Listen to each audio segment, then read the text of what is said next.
Sorry, Mom. Hindi muna ako uuwi. Huwag mo muna akong hanapin. At huwag mo akong isipin. Hindi ako galit sa'yo, I swear.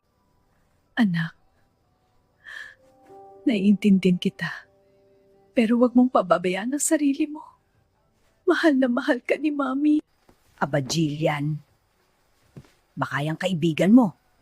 Dagdag palamunin lang dito sa bahay, ha? Ma, ano ba? Baka marinig ka ni Joy. Bless po, tita. Huwag po kayong mag-alala. Tutulong po ako sa gastos at gawaing bahay. Pagpasensyahan mo na si Mama Joy ha. Ganun lang talaga magsalita yun. Ano ka ba, Jillian? Okay lang ako. Pero Joy, anong nangyari?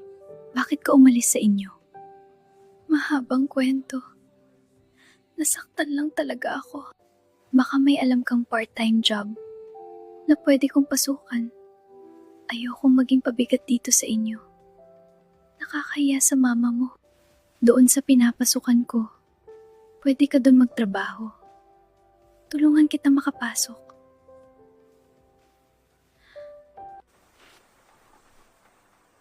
Joy, hindi ka prinsesa dito, ha?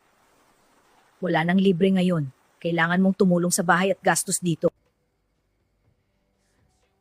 Kamusta ka na kaya, anak? Nangungulilan ako sa'yo, Joy.